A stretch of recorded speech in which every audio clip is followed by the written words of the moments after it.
Hello and welcome to our new build day where we're starting the Sherman group build. Yes. Hello, everyone. Yes. Hello, Jim. Hello, Mikey. Hello, Trevor. Hello, all Hello. on Hello, in the hello, chat hello. room. Reading. Hi. So, this group build is any Sherman tank, any kit, any manufacturer, any scale. We don't mind which. Just join in and have fun. Are you two all right today? Yeah, fine, mate. Ready to roll. Doing good. No complaints. Jim looking sporty as always. Oh, yes. In his white sock. Yeah. Got to support the team. Right, as always, we shall crack on with the chat before we get going. Duke says, "Good day, all you beautiful people." Hello. Hello, Duke. Good day, mate. And Duke says, I am working tonight, so I will catch up with you later. Okie dokie, bud. And, Ian says, oh, bugger me. Duke's done it again. Oh, well, back to modelling. It's always tomorrow. Or tomorrow, yeah. Paul says, "Good morning, troops." Hello. Morning, Paul. Joe says, Ian, plastic kit modeling, I hope. Whatever pays the bills, sir. Who am I to judge? And he says, "Good morning, all." Hello, Joe. That's fortuitous. Jim says, good morning. Some crumb bum by the name of Jim Alter guy. I don't know who this guy. You better check his. You do any background checks on this guy? I think he's kind of a shady character. Yep. All right. Jim says, good morning, afternoon, evening, wherever you are. Hello, Jim. He says that, but does he really mean it? That's a good point. Steve says, "Hello, people." Hello, Steve. Good morning, afternoon. Joe says, howdy, Jim. I just ordered light sand on Amazon. It gets here in 5 days. I need it anyway. Okay. Well, like I said yesterday, Joe, in the exchange on Discord, you find something close enough in your collection, you can try some samples on a few scraps of plastic, compare them and see how they look. It doesn't have to be an exact match, but if you got it on order already, then you got it.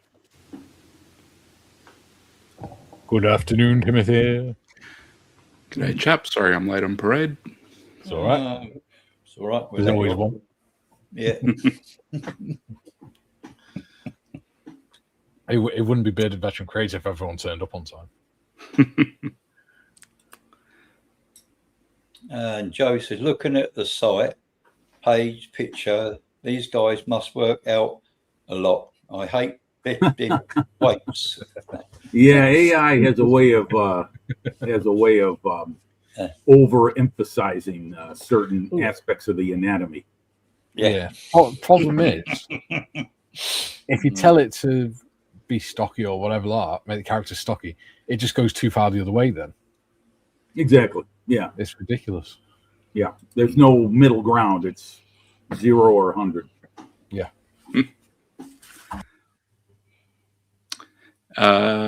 Julian says, morning all. Member for 20 months. Congratulations, Julian. And he's hit the 20 month. Yeah. Good for you, mate. I ain't got a cup of tea. Good God, what have I done? Bob says, "Good morrow. Are we all fit?" Fit as a fit. Don't know about that. Fit to sleep. And our young Scottish friend Adam says, "Bong bing." Bing, bong. And Dennis says, hello, everybody. One. Hello. Hey, Dennis. Aussie Ian's in saying, happy Thursday, everyone. Hello. Hello, Ian. Sprue's in. He says, "Hi all." Hello, Dave. Hey, Dave. Hey.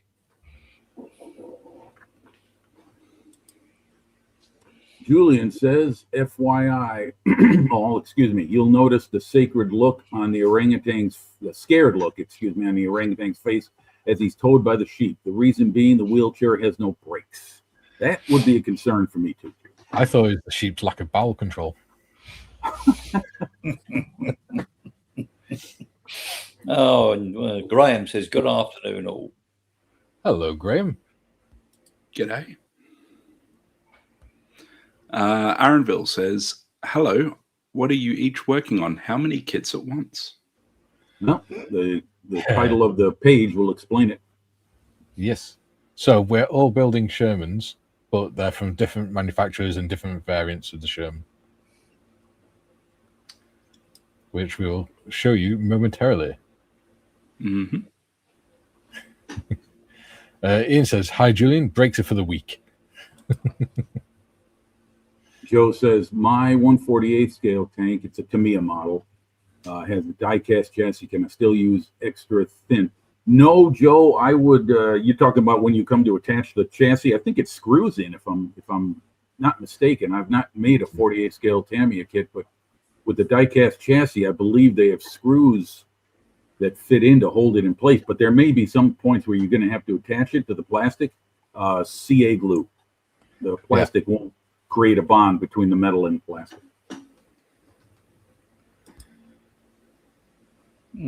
Julian says, well, yeah, that too, Mikey, although the orangutan can duck. And Adam says, oh, sorry, go on, Tim. Yeah, I had it. I was in time. You weren't paying attention. See, I know to pay attention when I hear Trev. Adam says, if I draw Sher as a man, would that count? You realise now you said that, I'm actually just going to change you round when you're not looking. Anyway, that's the chat caught up with, fortunately for Tim. Yeah, so what kits have you all chosen? Well, I guess I'll go first. This is what I have. Oh. It's the Asuka, also known as Tosca. Hi there. Sherman 2, direct vision type, LLMA version. And I'm making it exactly as it is on the box because not only do I like it, but I also have a photograph of that vehicle in this book, which is one of the best investments I ever made. Oh, yeah, they're good. Bought this at the ITMS Nationals back in 2024. I think it was about $20. I think I've got that exact book. Yeah, there's three volumes. I'd like to get the other two, but this one covers a lot of what I'm looking for: paint and markings. Yeah, Trevor, what are you going to be working on? That one. Nice. Very good. Nice choice. Yeah, nice and I'm going to choice. do it in that colour as well. Nice. Just going to leave it grey. Is that colours? No, Trevor, does that tank belong to the Scots Greys then? Something or other, yeah. No, the trouble is with parts of beige. Yeah, and it's bloody working tracks again as well. Oh yeah, you get the RFM kit. They're going to give you everything and then some. Yeah, I think there's about 600 parts to the tracks. Nice one. I like the Tamiya. Yeah, so the M4A3. It's yeah, I think it's the late war. I think late production. Late production. Yeah. Yeah. So originally I had some other ideas and stuff, but I've decided I'm just going to do it as the box art and stuff, and rather than trying to work any sort of gimmick into it, I'm just going to work on my fundamentals, I think, and just do the little things right. Sounds good. Yeah. Oh, there it is, the big one.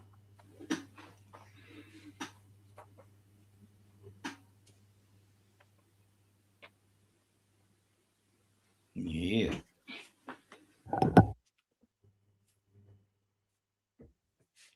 Are you muted, Mikey? Oh yeah. There we go. I thought you were. I mean, I know actions speak louder than words, but yeah. So yeah, this was with the 27th Reserved Armored Brigade in Negev Desert, Israel, June 1962, otherwise known as the 6-Day War. yeah, it's a welded turret. I mean, a welded hull too. I know. I mean, not a welded hull, a cast hull too. I noticed. Yeah. Wow, interesting. Yeah, I thought all those Super Shermans were welded hull. And it had the counterweight at the back here as well. Yes. Yeah, for that massive, what is that, 105? I think that's a 105 that they put on that thing. And Yeah. that is a real homemade brew right there. Yeah. So it should be an interesting kit, I think.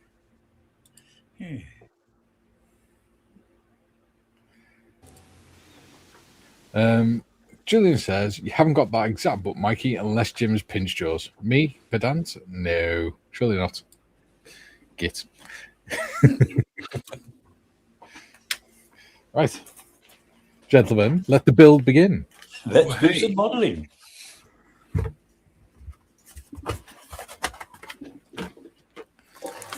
So, with this one, we've got metal gun barrel and everything as well. Yeah. And a brass coat. I'm toe sure you're gate. going to get all the bells and whistles on that thing. Yeah, that's whether I can do him any justice.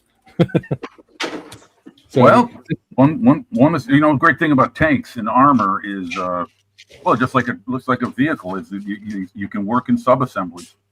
yeah. And I just want to say thank you to Rob Nolan, who sent me this kit as well. It was very kind of you. And I know I'm going to enjoy it thoroughly.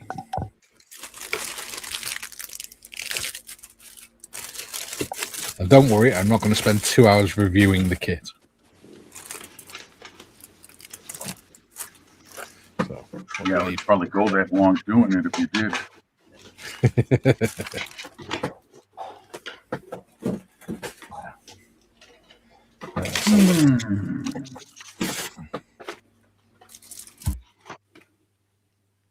The only problem is when you're at the beginning of a build, everything's in the bags, which is good because they're protected, but it doesn't have to make noise on camera. Yeah, it does. What I like about Tacom, like a couple other model makers, is that they give you resealable bags. Yes. All right, yeah, that is Tacom, right? Yes, it is. Yeah. Tell by the instructions. Yeah. I like the color schemes at the back as well. Not that there's much to the color schemes of the Israeli ones because they were just cyanide grey sort of color. Well, I've actually got the correct color, and it is IDF Israeli sand grey, 61 to 73.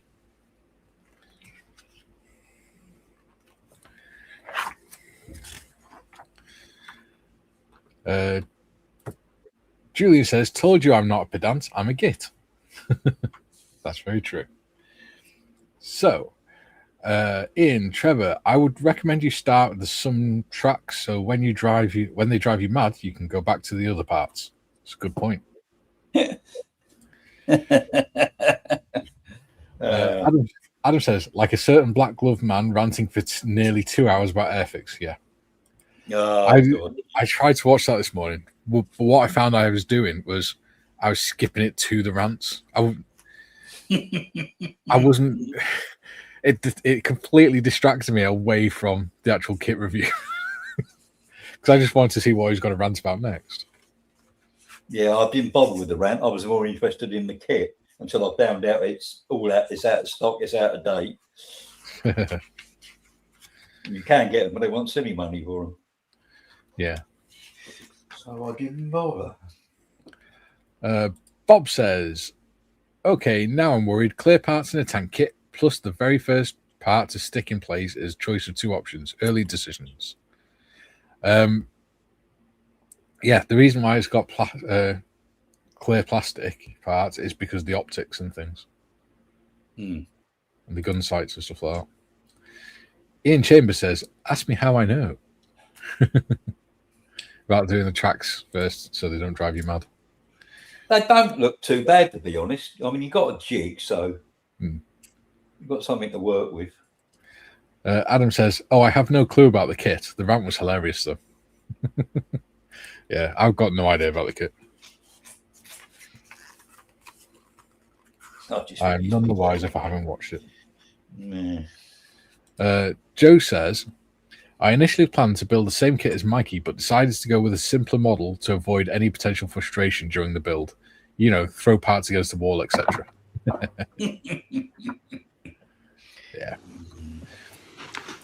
That works quite well, if you ask Trev. Yeah. Worked well the other day for him. I didn't throw him against the wall. Yeah, you did. Don't lie. You're zero. You threw him at the wipe and everything. Yeah, I'll tell you what. If you'd done that, you'd come on with a black eye the next day. I'll be turning up at yours, mate, with a black bag of clothes. Bob says periscopes. No, not swearing. Looks like there's going to be plenty of detail on this kit. Yeah. Oh yeah, Tackham, you're not going to be missing a trick on that. No, sir. Yeah, looks like I've got about 4 sprues of kind of stowage and dudes on the Stowage and dudes. Stowage and dudes. Nice. Dudes and stowage.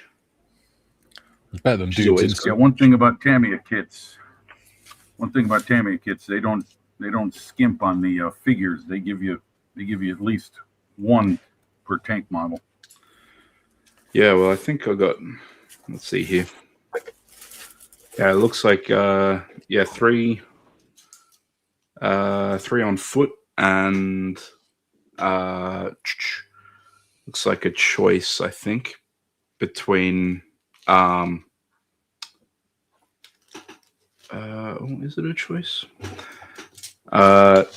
You can't handle the choice. With a commander's with the commander hatch. So it looks like you can either have him sticking up and out or keeping his head down, looks like, if you want to have the hatch open.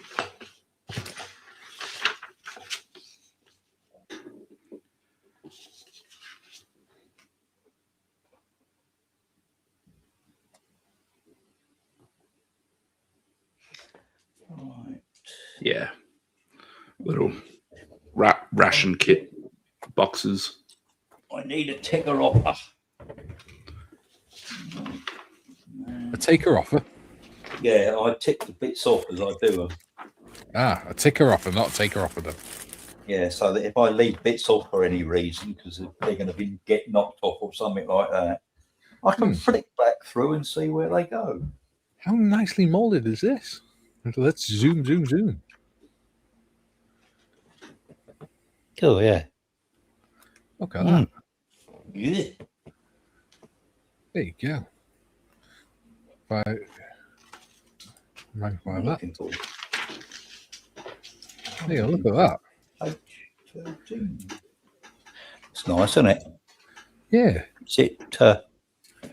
Yeah. Wow, look at. There you go.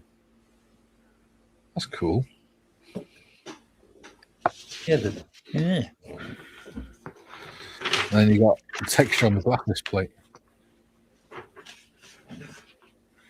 Yeah, it's cast, isn't it? Yeah. Yeah, with the cast hull and the cast and the final drive casing is going to be very, very cast texture. Yeah. Adam says, if you can dodge a 0, you can dodge a ball. Graham says, afternoon all, 25 watching and only 8 likes. Come on, people, lube and subscribe. Yeah, please do. Join the fun.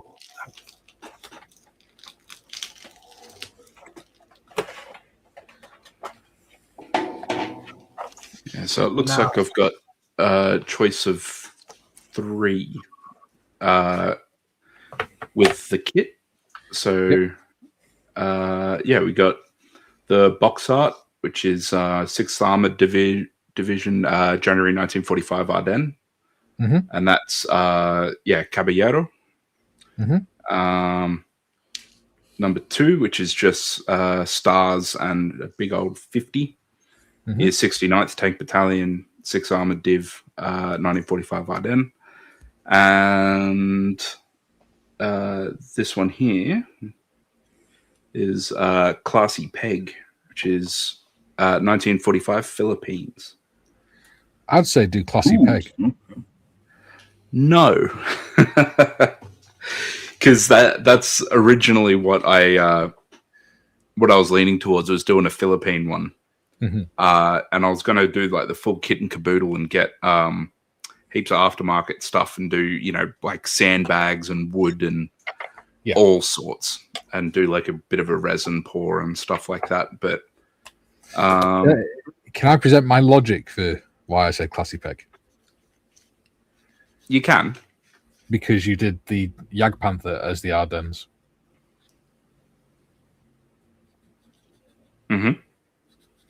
Yeah, that's it. That's all. And your point being? Of all the points in the world, that is certainly one. Yeah.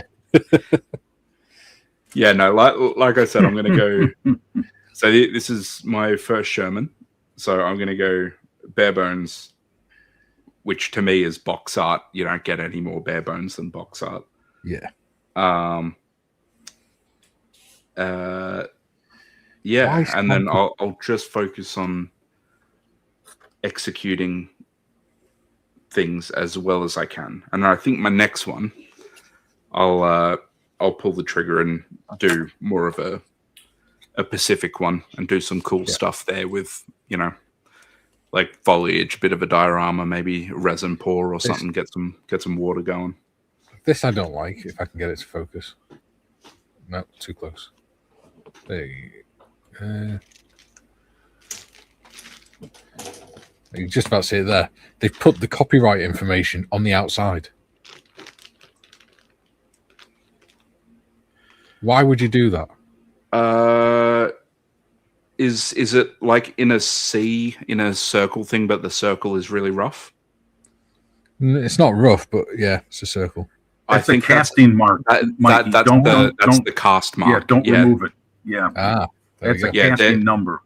There should be one up on the turret somewhere as well, I believe. There we go. See? Yeah. I learned something new. You're going to see the TACM copyright and everything on the inside of the hull. Yeah. Yeah. There you go. Yeah, I made the mistake of removing that on the first Sherman tank I built on a Dragon kit. Like, what is this? Yeah. And off it went. And then I see some books later. It's like, oh, okay. Now I know.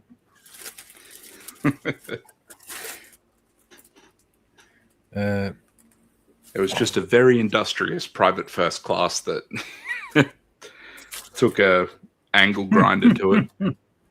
Those damn Remies got to this thing before I could tell them. I was just cleaning it, making it shiny and smooth. Trying to improve the aerodynamics. Yeah. Oh, God, I'm into photo etch already. Oh, RFM? Yeah. I want it stuck together. Look away, Joe. I hope Joe's busy with his model because he won't be able to see what Trevor's about to unearth. Yeah. I'm into bit 5. Paragraph 1 and the bloody photo etch already. So there you go, Mikey. On the top of the turret there. Yep. Oh yeah. Oh, there we go. Never noticed that before. Yeah. Trust me. Thank you. I'm not sure the story behind those casting numbers. I'm sure you could look it up and find the information about what they were supposed to represent, but that was some kind of manufacturing item.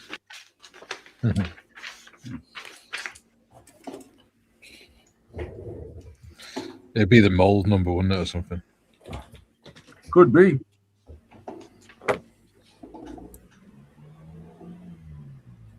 Great thing about these rubber road wheels on these Shermans is that you can rough them up. You don't have to make them perfectly clean when you go to take off the burrs and the seam line that goes down the middle, which technically was there on brand new road wheels. Well, the fact they have rubber track pads as well means that the ones that are preserved in the UK are actually road legal. Oh, really? Yeah. Okay. Because they got rubber track pads. Oh, that's right. The rubber, yeah, the rubber hits the road. Yeah. Yeah.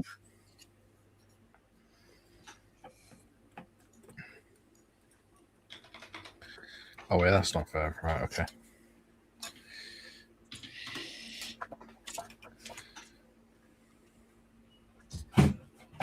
Ooh, So that's the Joe, post.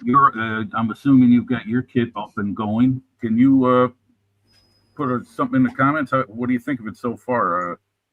I know you haven't started on much, but I'm just curious to know because I've never built a quarter scale Tamiya armor kit. We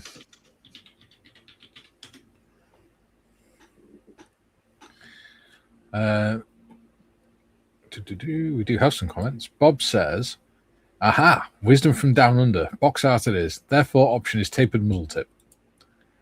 Or it's probably the other way around and it's flared tip. Adam says cast numbers usually give date, mold number, and location number. There we go. Chaps, I'm gonna bug out for just a moment. I'm gonna rehook this. I'm gonna tether this thing. My connection is really spotty over here, so Right, I'm assuming I'm coming through 5x5. Yeah, you're fine. Yeah, no issues. Okay, all right. I'm gonna give this a try anyway. I'll be right back. All right, bud. Yeah.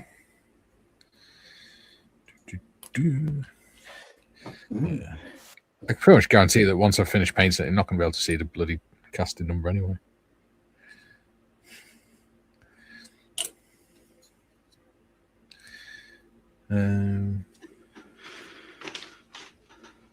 Alrighty. So it looks like we'll be doing the normal tank thing of starting with the drivetrain. Yes. There it is. Right. I have no idea what that's supposed to be. Okay.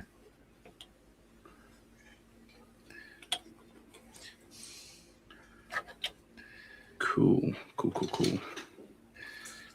We're already down to fiddly bits. Oh no.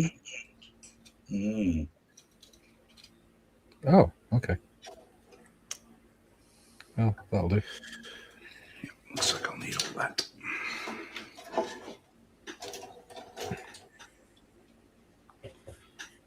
Yeah. How is the channel mascot? She's doing very well. Good. Slept through the night last night in the cot. Yep. So doing great. Nice. I do love Tamiya. It's the little things. Tamiya to you. Yeah. I say, serial numbers and stuff on the bogies. Mm-hmm. Ooh, coffee.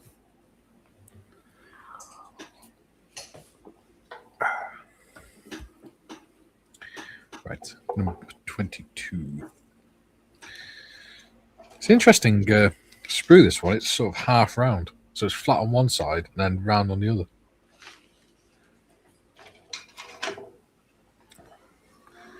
I notice silly things like that.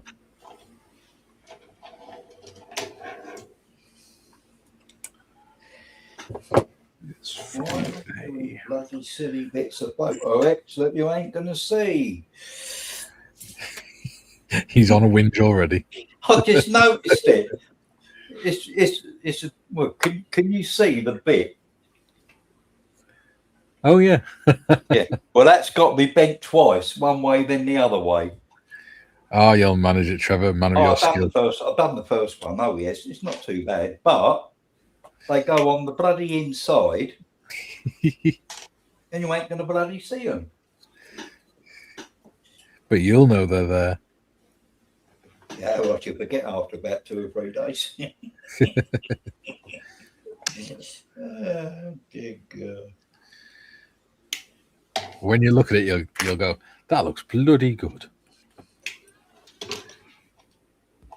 All the little details were worth it.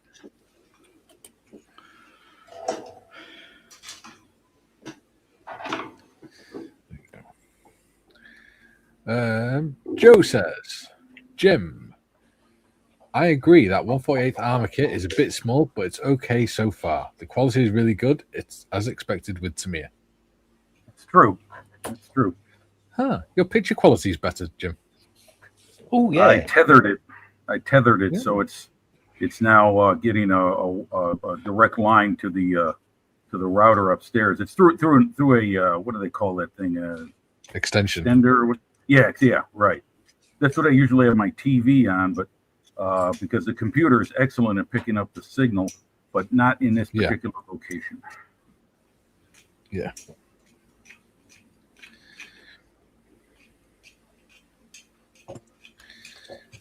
November 2-3.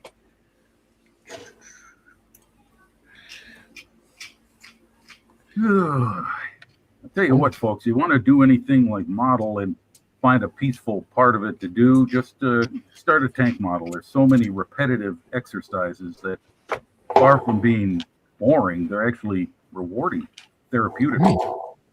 I agree with that.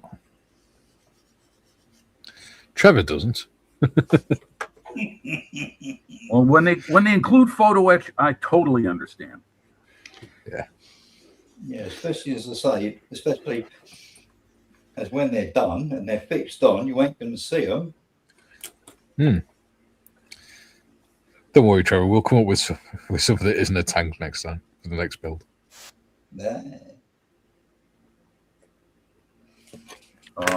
Let's see. I was going to say, I had a thought in my mind, slipped right through. Oh, well. And start thinking. You're getting in trouble.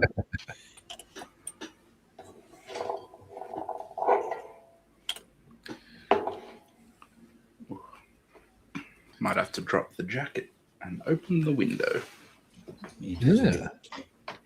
It is a wee bit warm today. Have you farted or something? No, I've just... My God, he swallowed his microphone. What? You went, no! No,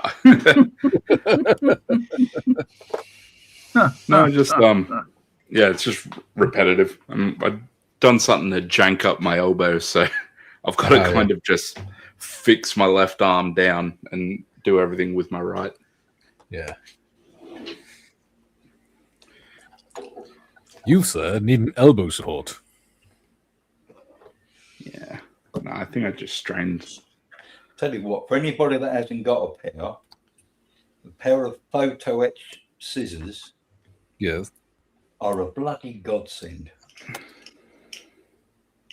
Oh, I know what I was going to say, Trevor. That kit you're making, it does come with an assembly jig for the tracks. Oh, for the tracks, yeah. Oh, yeah. It's going to aid. Yeah, it's going to help a lot. Everyone who makes separate link tracks for a Sherman kit every kit maker, should provide an assembly jig. Trying to put those things together with the multiple parts that go into just one link, freaking impossible. Either how do you create your own jig, assembly jig?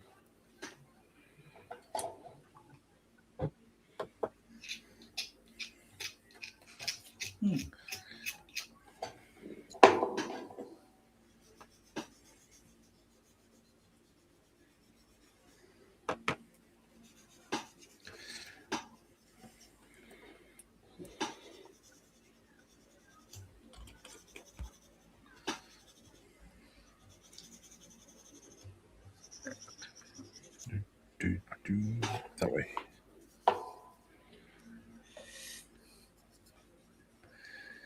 Yeah, first time. Get in. So, Mikey, have you heard from Sheriff Morris as of lately? Not since last week, no. Okay. Just curious. Hope everything's all right with his wife. Yeah, I think they are. She's recovering. He was in the beer garden when I spoke to him last week. So he's quite happy. Man. Sounds like a good place to be. Not that there's many of them around these days. No. Unfortunately. I used to quite like sitting in the beer garden with my mates having a laugh.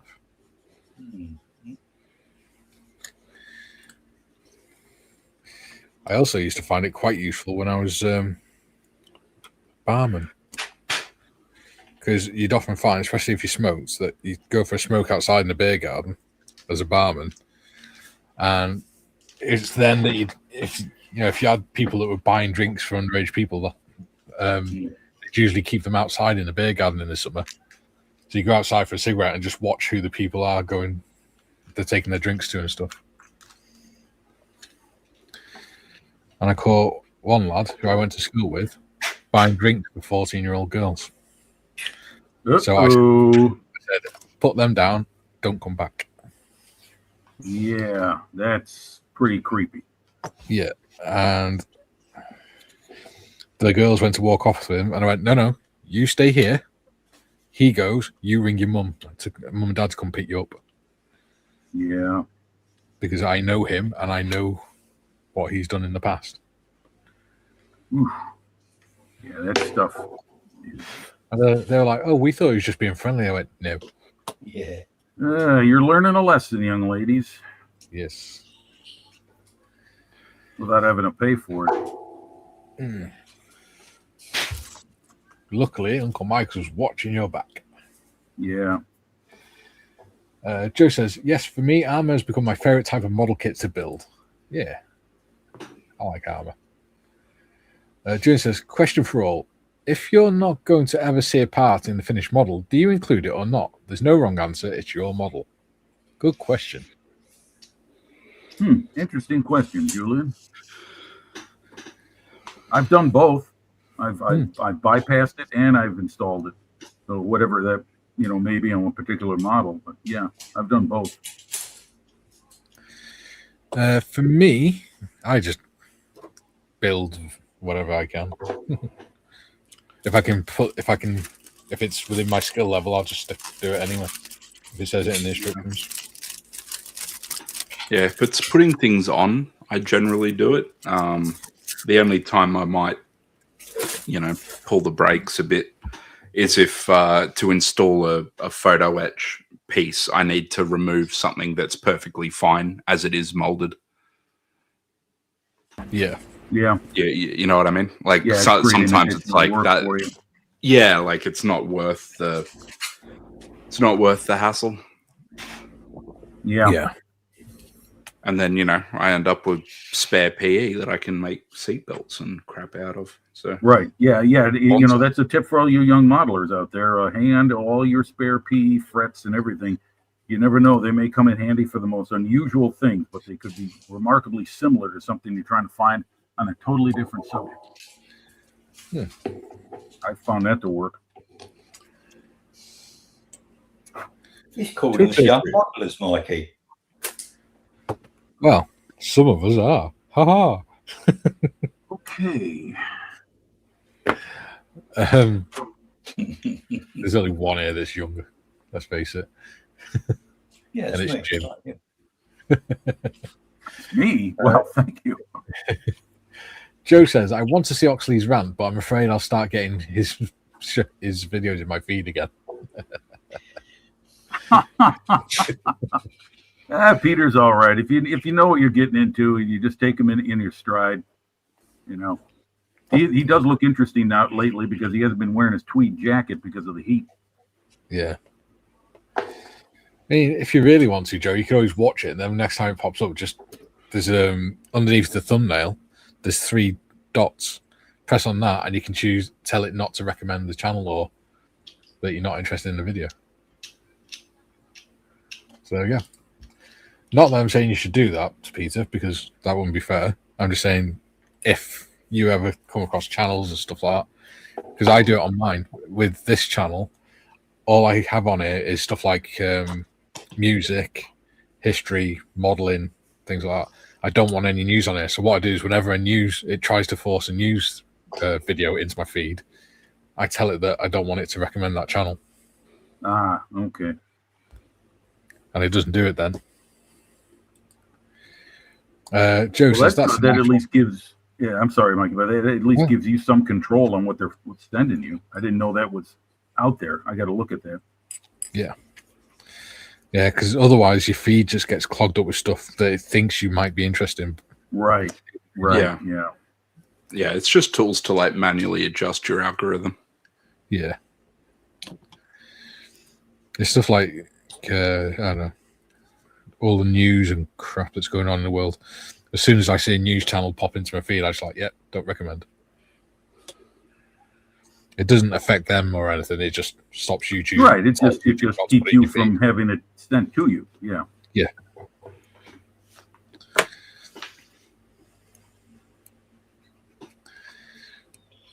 Oh, in that second, I'm going to go and get my cup of tea I was doing about 40 minutes ago. Yeah. See, this is where I could use that insulated Gary stuff mug. My coffee, I know I got to reheat it. Yeah.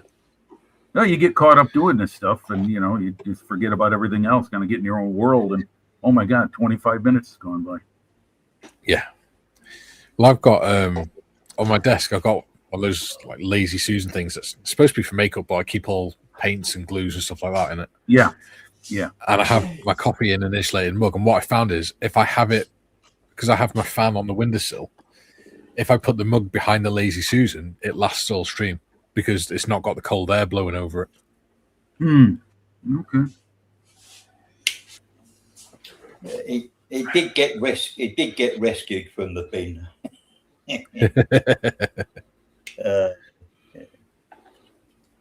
It's all ready for. Julie says, Joe, maybe try it through a private window or log out of YouTube on purpose. Then YouTube can't add it to the videos you watch by your account. You can also go into your history and you can delete it from your history once you've watched it. June says, you're a good man, Mikey. A lot of people would have just done nothing. Yeah, I couldn't stand by and let that happen. If it was my daughter, I'd have lost me bloody rag. Well, my question, Mikey, is how did the 14-year-old girls get on the premises? Well, because pubs in the UK, you can legally drink at any age. You just can't buy a drink until you're 18. Okay. So what they can do is they can sit in the beer garden. So all right. I saw the lad come in that I knew because I went to school with him. And he came in on his own, but he asked for 5 drinks. So I went out, waited for him to come in for another one. And as I saw him coming back in again, I said to the barmaid, can you do me a favor? Just serve him. I'm going to go for a cigarette. And I went outside because I knew that he wouldn't be with the girls. And I said to her, what are you doing here? How old are you? I was like, oh, yeah, we're 14. Mate's just getting us some drinks. I'm like, all right, okay. And they're like, you won't snitch on us or anything? Well, yeah. And I went, don't worry about that. And the next minute he came out with these drinks and I went, yeah, girls. And he went, oh, hi, Mike. And I went, put it down, leave. I said, you're supposed to be, I said, I've known you for a long time. I said, how dare you come into this pub and do that when I'm working here? What did he say? He went, did he double down? He said, we're just being friendly now. I went, no, you're not. Go away, leave, and leave the bloody girls alone. They're like, oh, why are you being like that? And I said, because I'm the barman. I said, and I know exactly who he is, and I know what he did when he was younger. Did you see him after that in the bar? I mean, no, he never came back. Oh, you got the message then. Yeah. Well, for that place, I hope that he didn't go ahead and decide to pick out another location and create the same kind of opportunity for himself. Yeah, hopefully.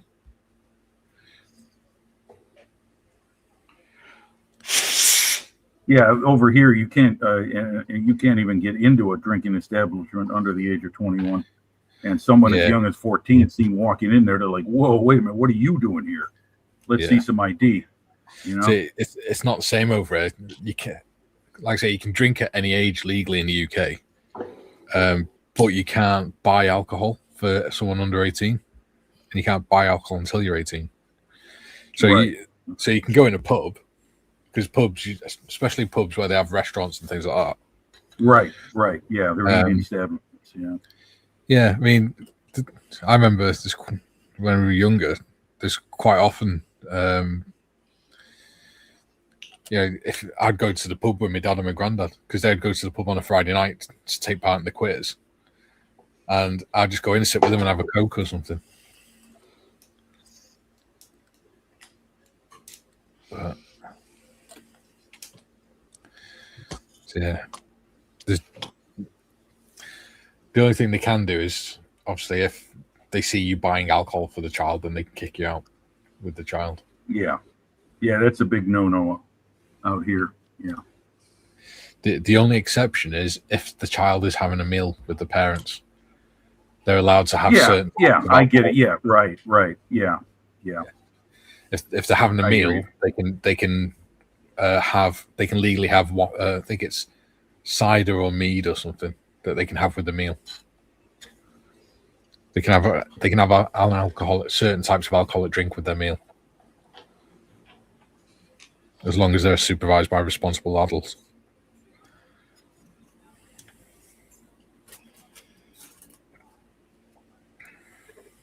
He wasn't. He was just trying to get young girls drunk. You look at him, bloody hit him. Stupid get.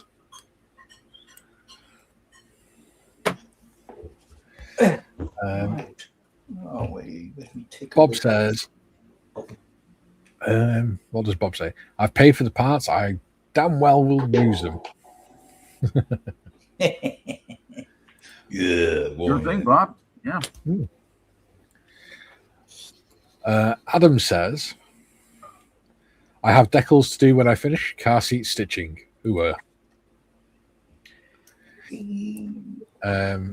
Joe says, he seems like a great guy to have a pint with, though I could do without whining about trivial issues. Eating. Yeah. Peter Oxley. Julian says, I've told YouTube not to recommend channels I've never watched. The damn thing often doesn't recommend channels I want to see.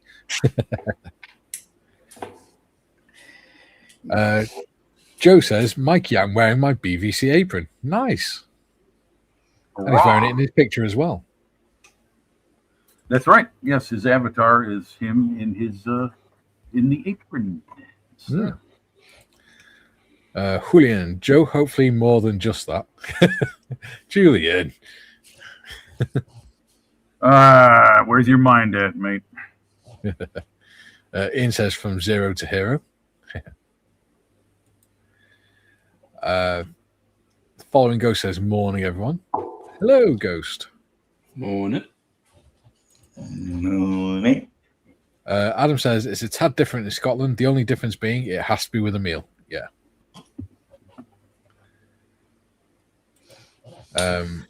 Adam says, but it's the exact same thing other than that. Yeah.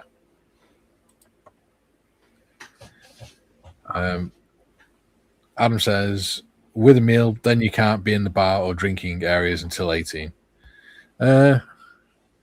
It depends, because some pubs have drinking areas that specifically, it's like a segregated bar room, and then a family room. But a lot of pubs don't, so it just depends. They're just not allowed to stand at the bar. Yeah. She's not allowed to stand at the bar or buy alcoholic drinks. No. Ask me how I know. He's a barman. He's a barman. Yeah. All right. Oh, excuse me, I'm the club secretary. Barman? How dare you? How dare you lower my status? I do serve drinks, though. Yeah. I'm in Joe says, in the patrol, I had a deputy chief who was a perv. I was the only internal affairs trained sup in sector, and I knew so much about. There you go. I knew so much about him, but our chief wouldn't fire him. I never shook his hand. Sick, yeah. There's some awful people in the world.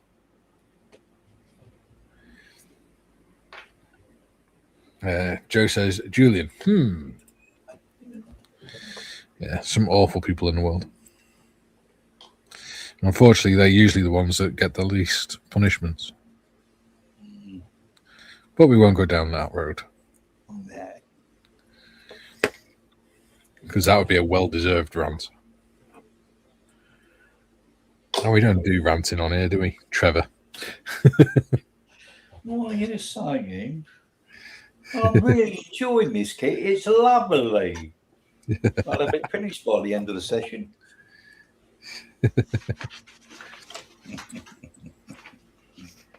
Yeah, who's bloody idea? Who talked me into doing bloody silly tank?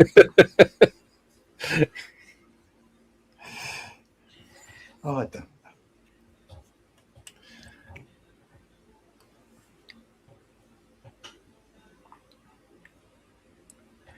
Got all these funny bits you have to put on. I think this is going to be a bloody nice model when it's finished. Even if I do screw it up at some point. It'll still look nice. Yeah, of course it will. Oops. Say one thing about Azuka kits, the part cleanup is definitely, there's a lot to do.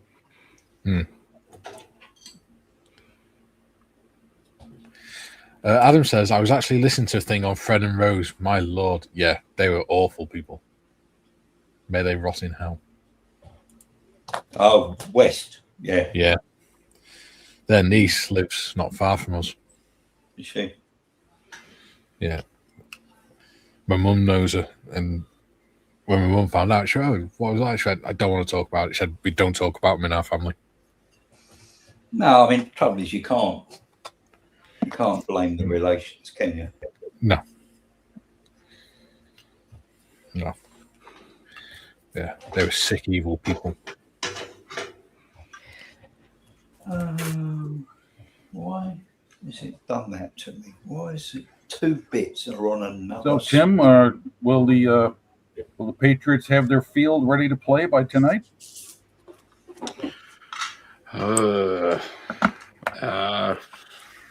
Boy. It's been a story around the NFL this week. Yeah, we'll see.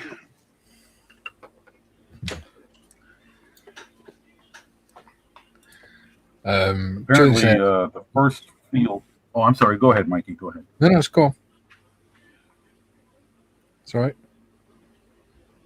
Oh, I was going to say, I'll make it quick. From what I heard is that they used a non-compliant surface the first time, and then they realized, oops, not NFL approved. Try again. And that's why they're in such a rush. That's not very good. No, it's not. Drew says, agreed, Mikey. I know 2 who are definitely on the list. By now having served time. Anyway, self-score. Yeah. Awful people. Adam says the fact she's in jail still denies it and then does the exact same thing in jail. Yeah.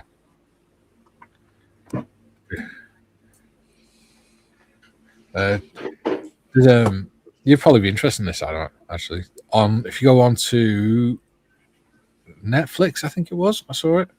There's a documentary about Joanne Dennehy as well. She was mad bugger. Joe says, just added a photo on Discord. I took a picture. I shall have a look now. Yeah, so for those that don't know, Joanne Dennehy, she was a spree killer in the UK, but she only targeted men. And in one morning, she killed 3 blokes. And that was only because she did that after people started, or somebody got suspicious and found out that she'd killed a couple of other blokes as well. And then got her mate to put them in a wheelie bin and wheel them away. Scary, scary people. Hey, Joe's put some pictures up of him in his apron. Is it all right if I show everyone, Joe?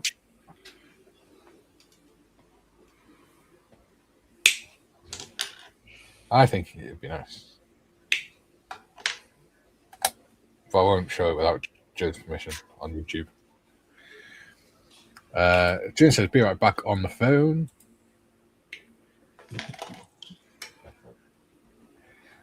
Joe says, thanks, Julian. That was a good idea. So much cooler with just the apron. The pants were cramping my style. So there you go. There is Mr. Joe Leal himself sporting a Bearded Veteran Crates apron and a t-shirt. We're not sure about the pants yet, though, because there's a box in the way, but there we go. Nice one, Joe. And that's one looking slightly more serious and confused. With a fine goatee.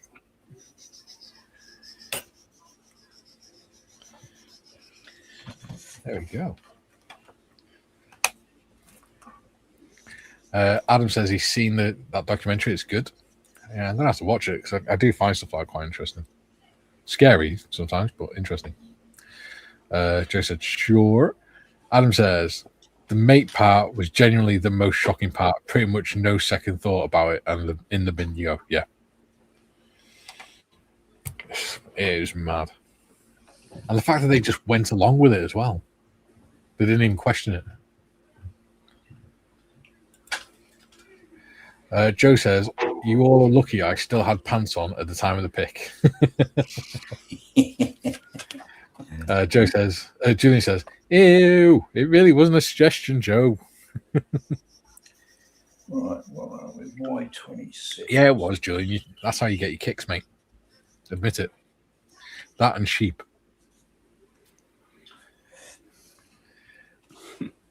Sheep.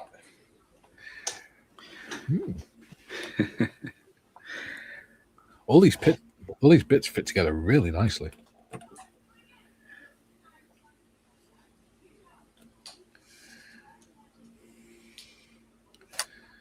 Obviously, once you clean the sprue connections off and things.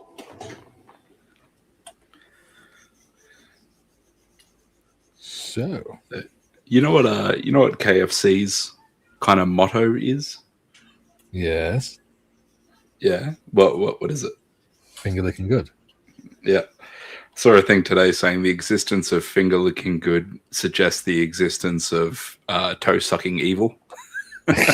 No, it's like that's awful. That's one of those guys. Yeah.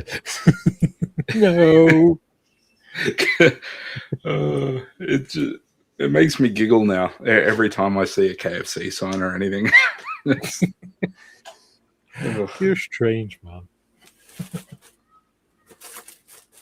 You're a strange man, but we like you.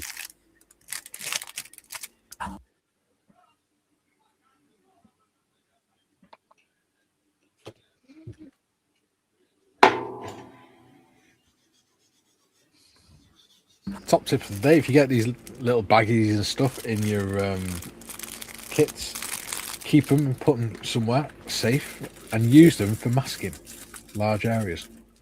So instead of putting tape everywhere, put tape around the edge, and then tape the bag over it. So that way, then you only have to put one line of tape around, or two lines of tape. Good idea.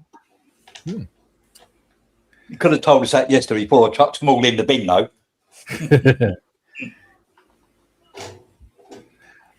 Adam says, to be fair, considering I've listened to the 2-hour tapes of the Toy Box Killer, I do in fact like these kind of shows and stuff. Yeah, I do find them interesting. It's just I've found that you sort of got to watch them in moderation, otherwise it can lead your mind into dark places. Adam says, also, do not listen to those tapes. No. He says, thank God the box was there, otherwise I would have had to scrub my eyes. Adam says, ban Tim for that one. And he says, send him to the Outback Gulag. Comrade Commissar. Julian says, Mikey, me and kicking are not friends. We're occasional acquaintances if I'm lying down and turn over fast. That's more of a plie, isn't it? Oh no, that's what happens when they turn him around when he stood up. He saw plies and crumples.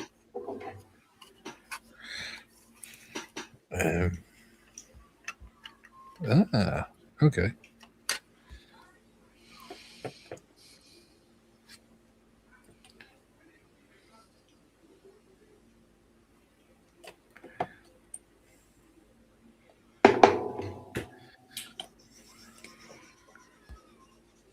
"21 people watching still."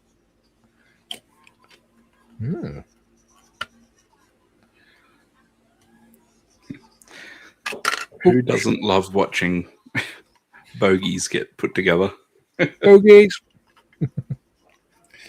Bogeys.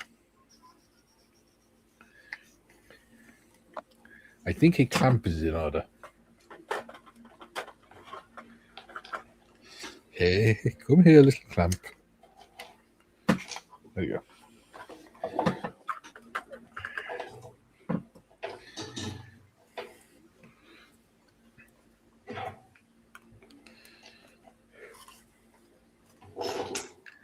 Ooh, that's interesting. Okay.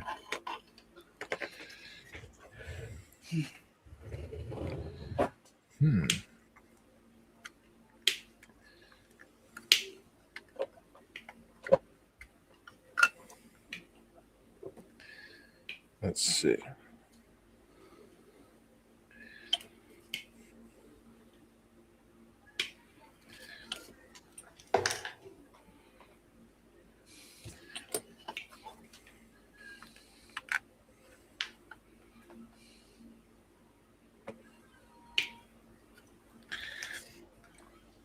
Julian says there was drama called 12 Rillington Place about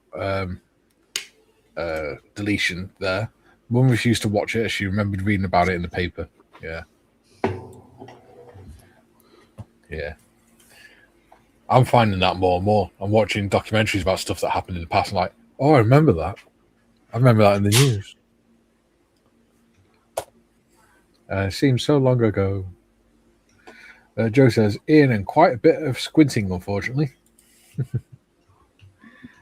Steve says, watching is a big word. It's more listening in between two Excel sheets, writing meetings.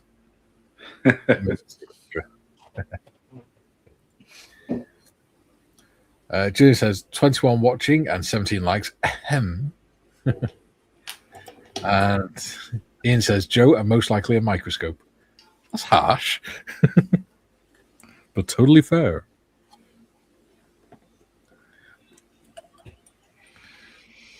Okay. Not sure what they're trying to tell me. Make 2. Is there a reason why? Well, there's only 2 of those. So it must be. This doesn't seem to fit properly. Yeah, that could be it. So I need to clamp that there.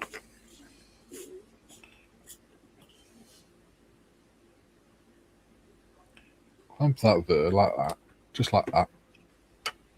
Not like that, like that. Not like that, like that. Yeah. See if that works. Yeah. That side should work fine.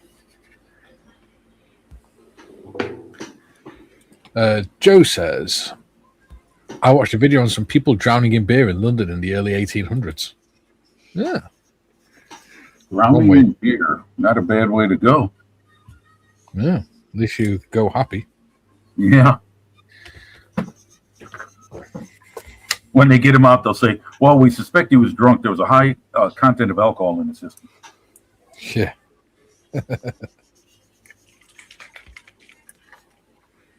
Weirdly, I also like watching train disaster videos. I don't know why. Joe says, in emoji angry. Julian, could be worse, Mikey. Head-mounted GoPro to keep the hands free for model making, obviously. Actually, yeah, that would be one way of doing it. Very odd. Okay. Well, I know my look. I'd do that, and the camera would be slightly higher than what I'm expecting it to be. So you just get the glue, and then it cuts off about here, whilst I'm doing model making down here. The model student says, I lurked while working. Sorry, Jim? No, I was just talking to myself. Sorry. Ooh. It's okay. We'll let you off. That's not a... Oh, I see. Oops. First mistake. First mistake. But thankfully I caught it. Thankfully I caught it. Okay. Nothing to see here. Move right along. Right along. What's all this then? All right. Okay. Yeah, we need Okey-dokey, Smokey. We need a new mistake jingle. We do. Is that my mission for this weekend, Trevor? Yeah, why that not? makes There a you lot go. more sense. I meant to do that. Yes. Yeah. Testing myself.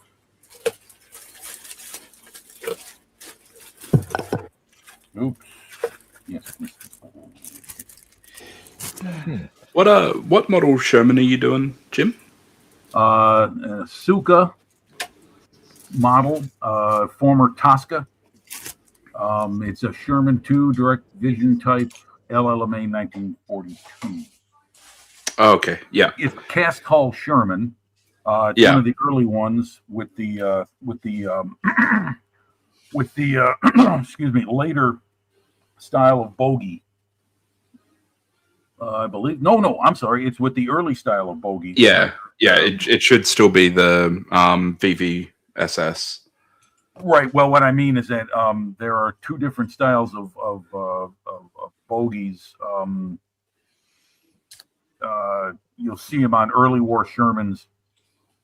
It's got a single upper arm, and the later version, which if you had seen the latest Grand Tank restoration they're doing down in up in Carnes with Ron the Miracle Man, you'll see that those are shipped direct from the United States, and they had the later style of bogies on the Sherman. Mikey has the EZ8 suspension. Trevor has the late style bogey system of the old VV SS. Yep. And Mikey's is the HVSS horizontal volute, where the suspension system is all horizontal to the ground. Volute spring suspension. Right. You know what? The best thing I could show you is, I can show you the box cover. Because I can see, like, you've got the early road wheels there that that like have see-through. Can you see the bogey itself? Yeah. You see how it's a single arm with the road wheel with the return roller right above it? Mm-hmm. And now if you go to a later style of Sherman, which I don't have handy, I can't show you an illustration of, but it's got like an arm that goes back, and then the return roller is back here. Yeah, like that. Let's see. Yeah, what you got exactly. That's it. Yeah. Yes, sir. Yeah, there you go. Yeah, which is another reason I chose this tank, because you don't see many Shermans with this early style suspension on it. They quickly moved over to what you have on yours, I believe. Yeah, so I'm not sure when, but I think early 43.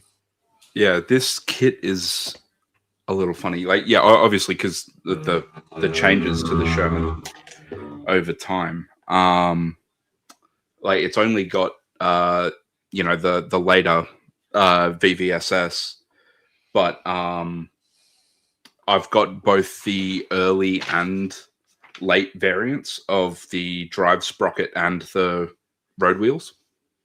Really? Okay. Oh yeah. You know, and I'll tell you what, you study enough photos of Shermans, you're going to see both of those on vehicles, even in 1945. Yeah, it was very much a case of, like, you got what you got. And Exactly. like, you know, if something came along that made more sense, you know, like the commander's hatch, So you could have better visibility without opening it to grenades in the Pacific. Yeah. When a chance comes to weld one of those on, you do it. Right. But it wasn't like a clean, all right, boys, everyone of this serial number are going to go get the upgrade. It's, Right. Yeah. Shermans are even more varied than T-34s. There's so many variants. I don't claim to know them all because I don't. It's almost impossible, except for maybe one of the greatest slide rule brain minds, to memorize them all and know them by even the most modest or slightest, indication. That's an M4E32-4. No, I don't know. Well, it's the same with the early war variants and stuff. Like there were kits that got kind of sent out, like literally just slabs of plate. Oh yeah. To cover like the weak point. So I think in the turret on the right hand side there, I think they had to weld an extra plate around it because on the inside they had like dug it out so that they could put more shelving in there. So they thinned out the armor on the inside. Yeah. There was a bunch of that before they made the alterations from bloody dry to wet or wet to dry. For the wet. Yeah, but the certain models of Sherman had what they called a pleak armor on the turret and on the hull sides to protect areas where ammunition was stowed. Mixed results, of course, depending on whatever was firing at them. I know what you're saying. Yeah, then when they went to the wet storage ammunition, it was that wasn't required anymore. Yeah, and then there's also stuff like on the left-hand side of the turret basket. Obviously, I haven't glued mine on yet, but at that spot there's a thing called a pistol port. Right, yeah. Which the ministry couldn't decide whether they wanted that or didn't want it, because they kept going back and forth of like, weld it over.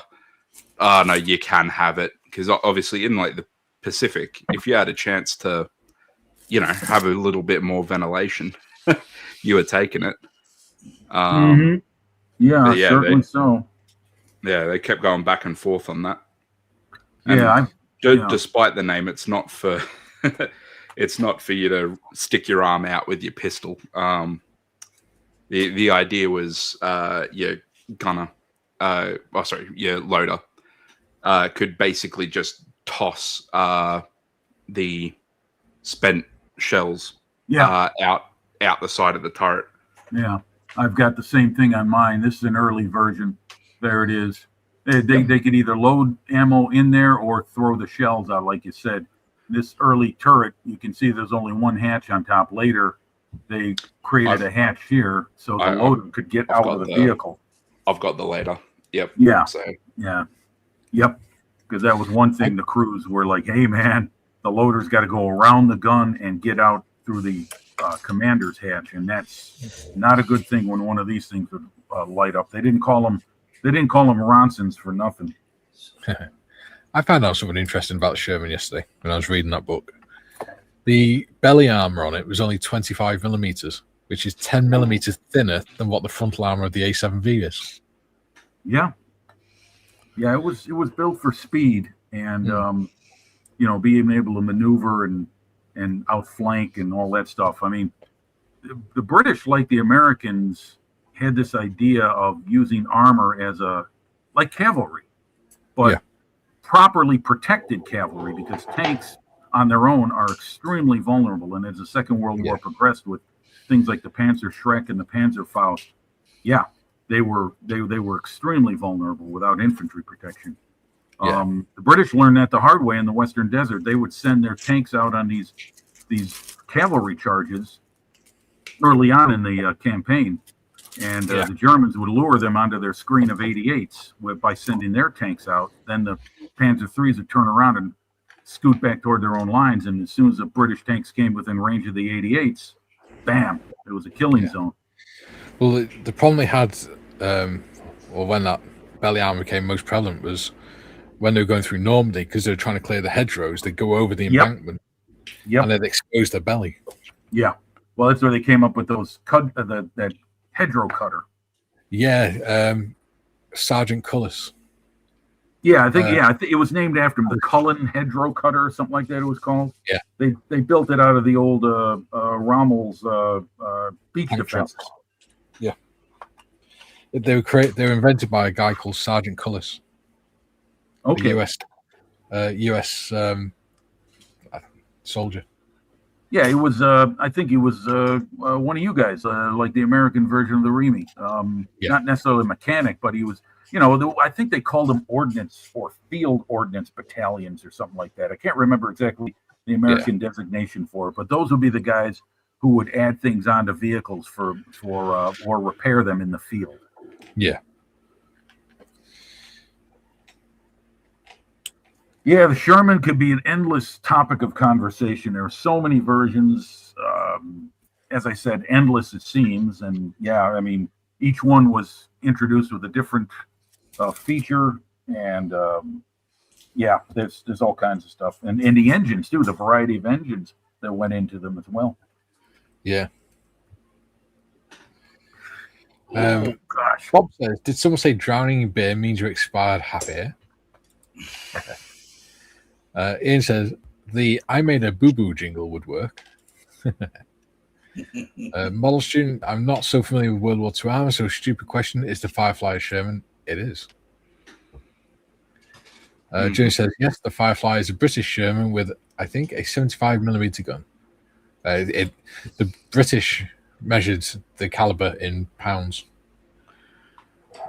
Yeah. They measured it in the weight of the ammunition rather than the actual diameter.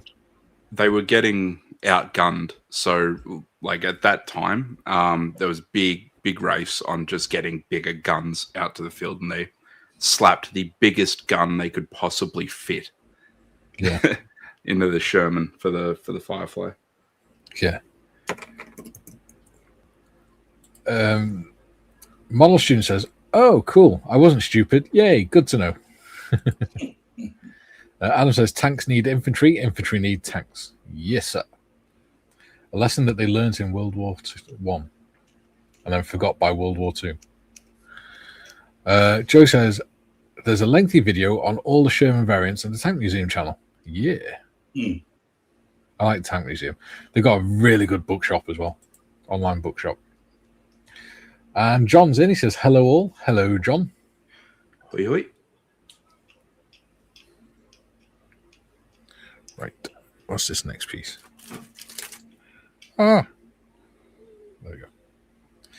N49. Ah, okay.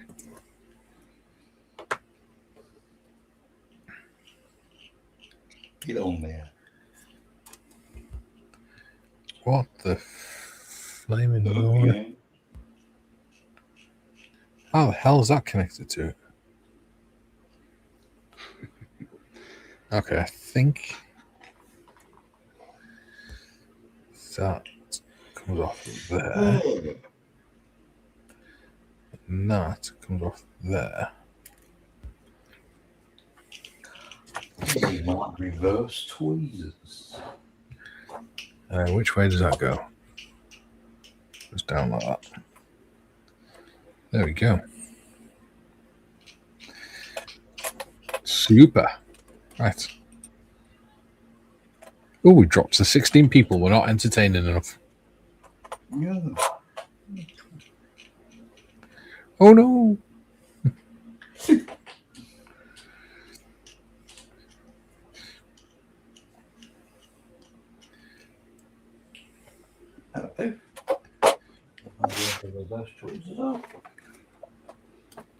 How are you getting on, Trevor? Yeah, right, mate. Yeah. Every bit I've done so far has got photo etch on it. Oh, no. Not the dreaded photo etch. Yeah, but that's not too bad. I'm using this Photo Etch Plus. Yeah. Which, yeah, I'm not sure. I mean, don't. And it seems to be all right. Yeah. At least you're not getting stuck up with super glue. And it does apparently dry clear and wipe off any excess bits with water. So, which is good. Yeah. Jim says, hello, Mr. Marley. And Julian says, I've only ever heard armor measured in bore, Mikey. The only guns I've heard of measured by weight of ordnance are naval guns and artillery in the 1800s and previously. Yes, so the British measured the caliber of their artillery by the weight right up until after the Second World War. It was only after the Second World War and they started using more American guns and things like that. They realized that they needed to sort of bring everything into line. Yeah. It's also worth remembering, like, the UK was a naval superpower. Yeah. You know, like the Navy kind of set the standard. Yeah. Well, weren't the tanks were originally given naval? Well, they're originally Winston Churchill created. Well, Winston Churchill set up Landships Committee, didn't he, to design the first tanks? That's right. It was made from people from the Navy. Yep. Which is why. Pounder. Oh, go ahead, Mikey. Go ahead. I was going to say that's why the first ones, when they came out of the factory, they were painted in Battleship Grey or Navy Grey primer. Okay. Yeah, the 6-pounder was in a naval gun. Yeah. Yeah, that they put on the now clue me, because I'm not. I mean, to me, when I think of a British World War I tank, I think of the Mark IV. But apparently there were 3 before that. Did those 3 see service, or was it just the 4th one they got it right, and that's the one that went into combat? Okay, so they had Little Willie, which was sort of a prototype, and then they developed Mother, or otherwise known as Big Willie. Willie will or Willie won't. Yeah. So that was the second prototype, and that was the one that looked like a Mark IV.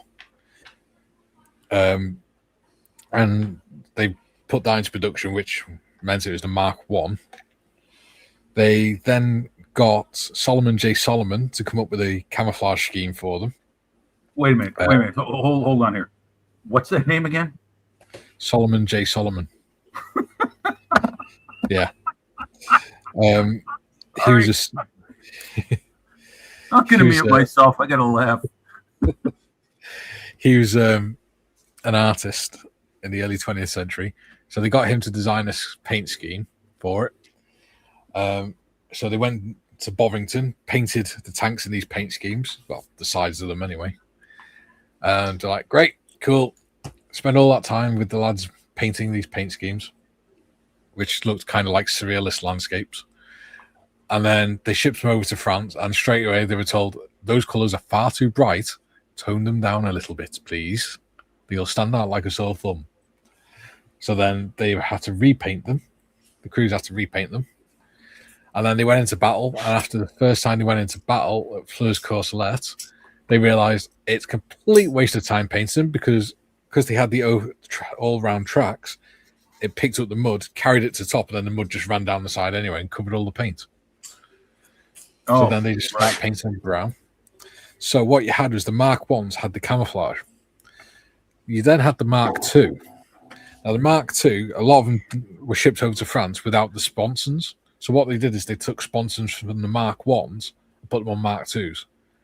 So if you ever do a model of Mark II, to do it accurately, you'd do the brown hull and track areas, and then you do the sponsons with the Solomon J. Solomon style camouflage. And then the Mark III was just sort of like an experiment and a training aid back in the UK.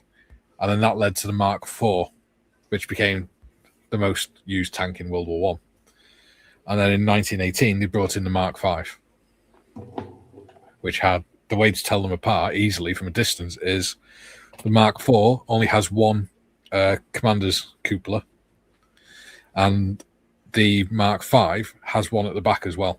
And that was so that if they needed to release the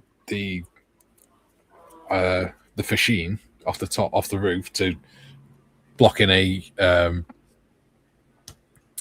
trench, or if they needed to do something on the back, they, instead of actually getting completely out of the back door of the tank and trying to, or out the side door and walking around, they could just open the hatch and sort of lean through and do what they need to do.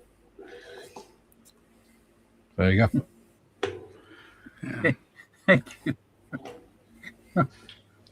I can't get over that name. I'm sorry. I like where the name tank came from. Yeah. Water tank. Yep. Yeah. To confuse the enemy. Yeah, it's always that'll throw Fritz for a loop. Yeah. Bit of fun. Yes. Well, one of the interesting features of the Mark V was they realized when they're going into the first Battle of Cornbray and stuff with the Mark IVs, is that it was a pain in the backside trying to transport them on trains because the tracks were about the same width as the train beds. So the sponsons stuck out to the side and would catch on things. Yes, they did. Yeah. So with the Mark Vs, they made it so that they could undo a few bolts and then just slide the whole sponson inside it on both sides, rather than having to remove the sponsons completely, which I thought was pretty nifty. Yeah. John says Mount Marley should be what my wife calls me. B.A. Isn't that more of an action? Mount Marley. Isn't that more of an action than a name? I thought it was an order, like fixed bayonets. Yeah, that's what I'm thinking. Bronwyn, Mount Marley. Squad will mount Marley. Mount Marley. By numbers, one. Joe says, almost made a big modeling mistake, had instructions folded and almost jumped from step 2 to 8. Pay attention, Joe. Yeah, I hear you, Joe. Pay attention is right. This thing's got, wow, okay. I'm really going to have to watch my P's and Q's. This thing's got different numbers for different parts of the suspension to be installed precisely. Joe says, Little Willie, be quiet, Ian. Emoji angry. Ian Chambers says, how did you know? June says, it was the microscope in your hands, Ian. Bit of a clue. And Joe says, son of a... Joe says, lunchtime. That I'll be back before the end. So tatty bye all. See you later, buddy. They're late today.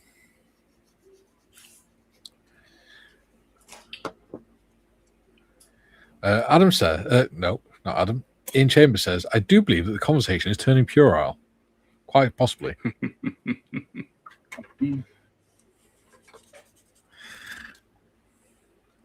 Descending into debauchery.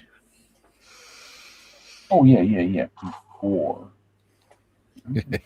Before. Okay, before. Gotcha. Oh, okay. Okay. Yeah, okay. That makes more sense. Right. N52.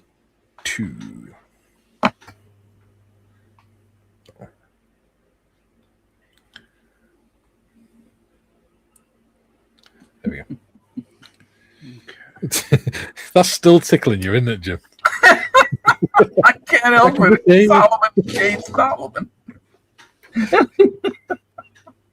Sorry. I could just hear you chuckling to yourself. It's a Beavis and Butthead moment. He said Solomon. He's also the one who came up with the dazzle camouflage for the ships. Really? It's quite a creative individual. Yeah. Some of the camouflage schemes he came up with were really interesting. Completely mad, but yeah. Wow.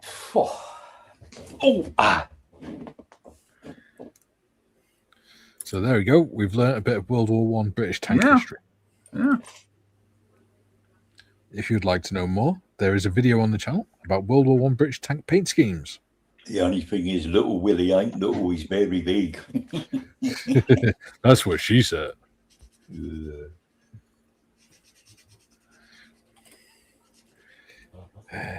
It's a good job the kids are back in school then. Hey, the kids are what?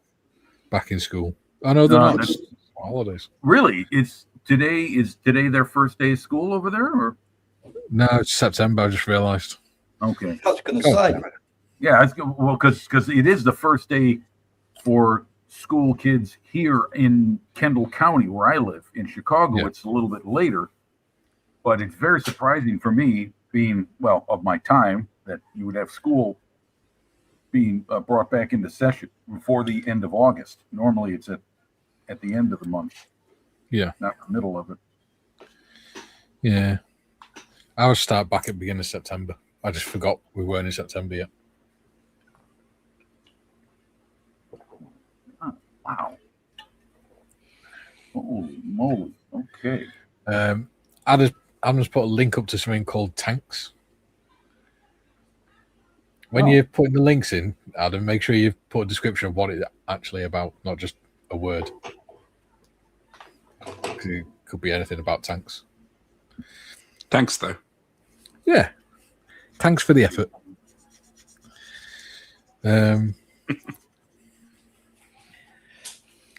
Oh, such a dad joke.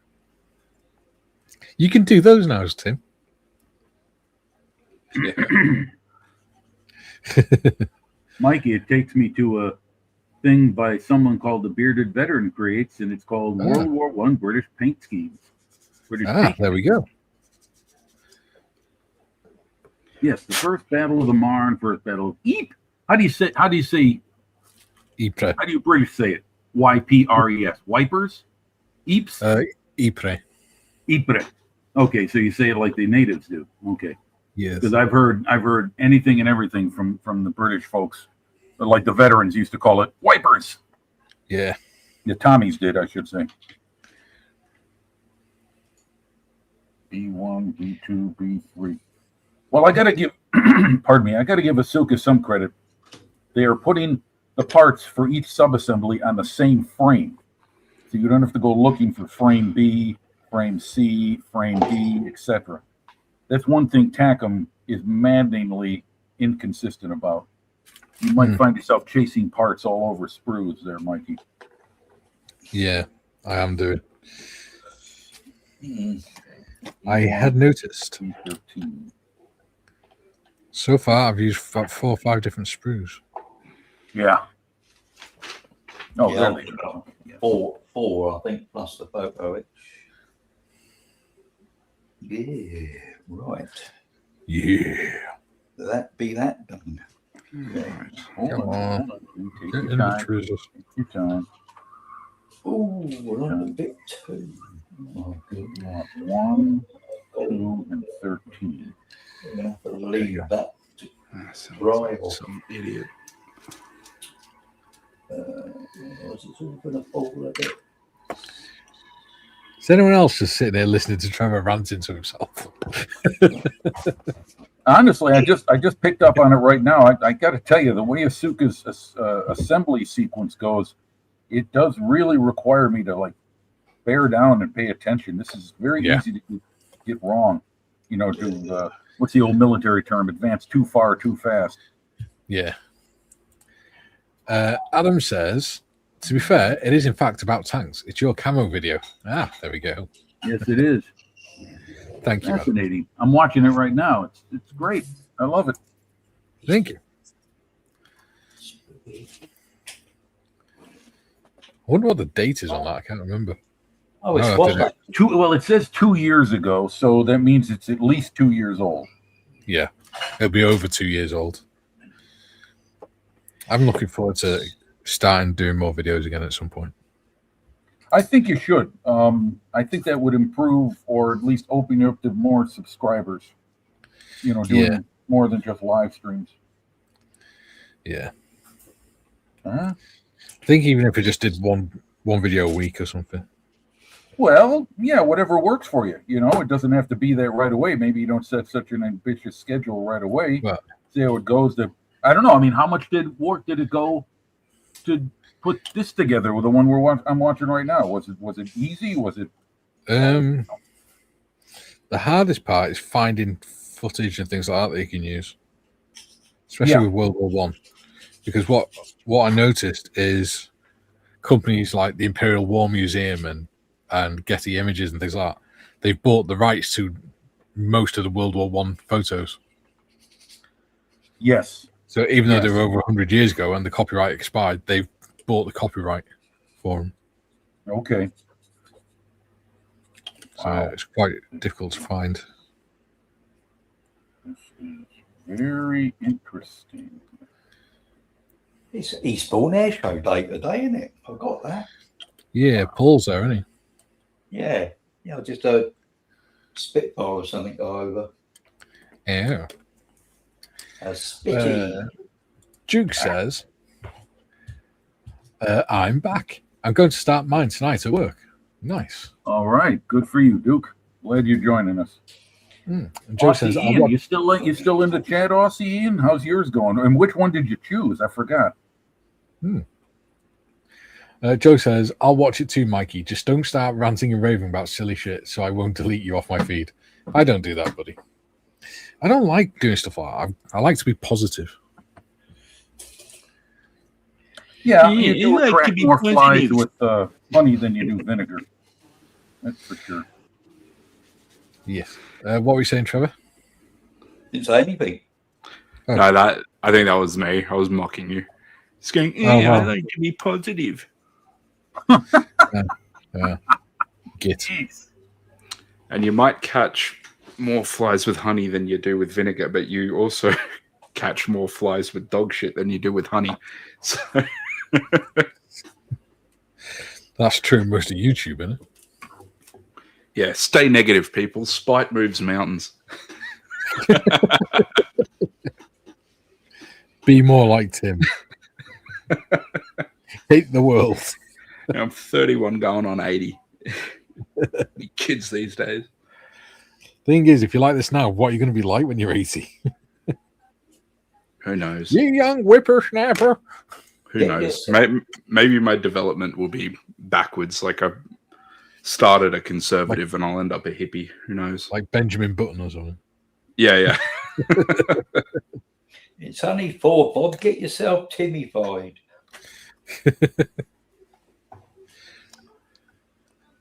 If you'd like to hear more of Timmy's rants, I do think you should do a rant channel or something, Tim. I think you do quite well on that. That's the last. I'll tell you what, you could have a rant off with Peter Oxley, Tim, and Nigel. And Trevor.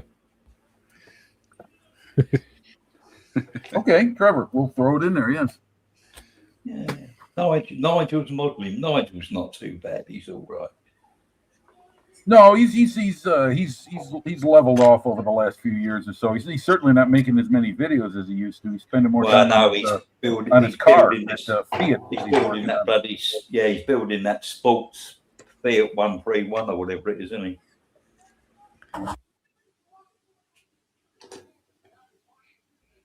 Okay, now we go to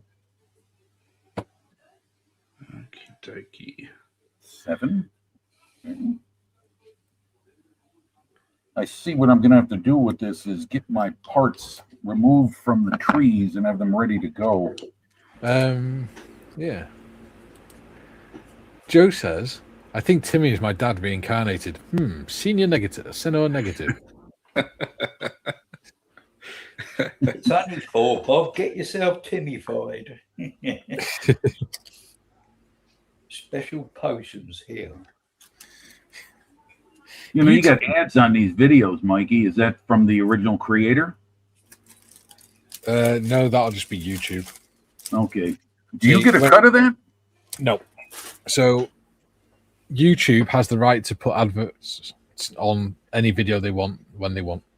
Even if you don't want it? Yeah. Well, that sucks. Yeah. So all that changes is that when I get to 1,000 subscribers, then they start giving me a cut of the revenue from it. Okay. But you still, wow, because World War II TV, Paul Woodage, he does not have ads during his live streams. You know, when he's doing his hour, whatever it is, broadcast. So with live streams, it's different. So you can choose to have adverts on during live streams if you monetize, if you got over 1,000 subs and you're in the YouTube partner program. But once it's broadcast and it's finished, it's uploaded. Right. It's then a video, and YouTube can put live stream. Exactly. Right. That's why Moss has bloody adverts on his live streams. Yes, because they're going.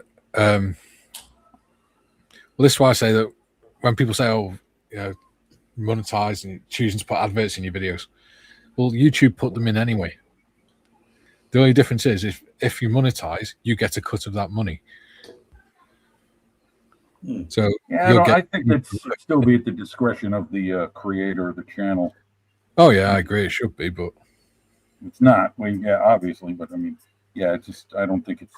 I mean, look, I am getting so tired of these ads. I am really leaning toward getting the YouTube, whatever it is, premium or whatever, without the ads. Well, I know a couple people who have it, and they said totally changed the way they view YouTube now. Well, if I were you, I would hold off on that because we all the YouTube partner program members had an email the other day, and they're going to be starting YouTube Premium Lite. So you still get the occasional advert, but it's going to be a lot less, and it's going to be cheaper. You mean cheaper for the person who wants to purchase the channel? The person who wants to purchase the premium. Okay. As long as they don't use that to then justify upping the price of premium. Yeah.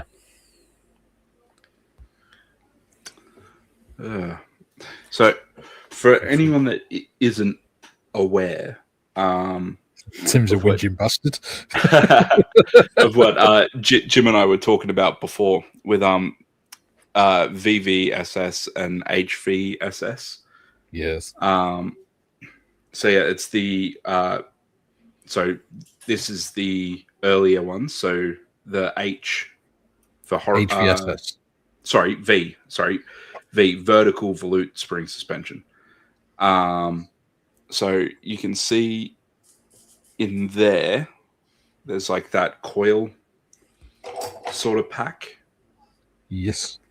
And what that is, so that's a volute spring. So it's basically like a coil of steel, like a coil spring. And then these road wheels here could rock, and that would be transferred up through the volute spring. And then I believe with the Easy 8, I think was when they changed to the H VSS. So rather than having this bulky cover here, you can clearly see those volute springs are now horizontal. Yeah. They also added a shock absorber as well. Yep. Hence the term easy. Yes. Because it's an easier ride for the crew. They love them. Yeah.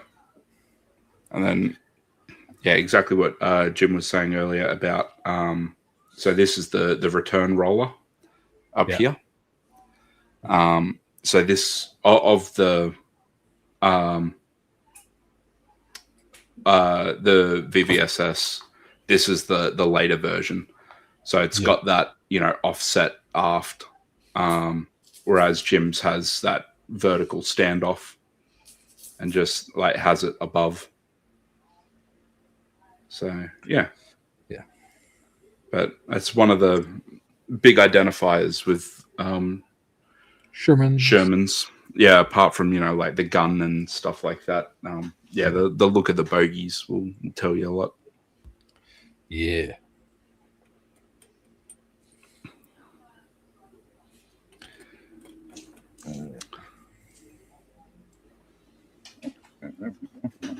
All right. Woo, these are fiddly little so-and-sos. Ian Chambers says, Timmy is definitely turning into Trevor. So much negativity. I think it's Trevor's turning into Tim. Joe says, he once told me in Spanish that life is a toilet bowl with numerous chunks and the key is not to get too close to them or you'll start smelling like them. Delightful.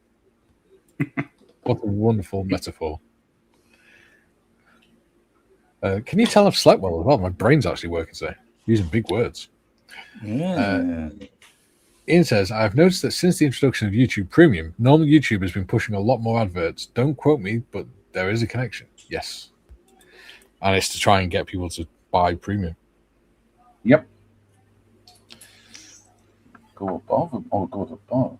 Okay. So, yeah. But like I said, that's why I said that, because when I first monetized the channel, somebody said, oh, so you're going to have the haves and have-nots now, so I'm not going to watch anymore. I'm like, fine. But at the end of the day, YouTube's going to put adverts on whether I monetize or not, so I might as well at least get something back from it. Ian Chambers says, fiddly little so-and-so, Joe. Can I monetize the wife?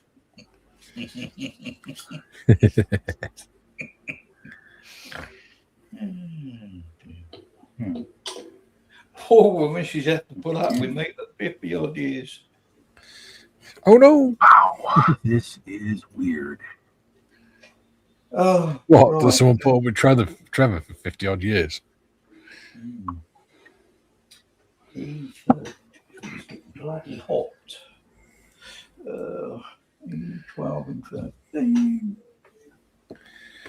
13. Model Student says, YouTube just doubled everything, raised all the minimums for monetization. Forget it. Yeah. So that's another thing that we had an email about the other day, is the change in the parameters on monetization. So it used to be that you needed 1,000 subscribers and 4,000 watch hours to get monetized, or 10 million, or 1,000 subscribers and 10 million shorts views in a year.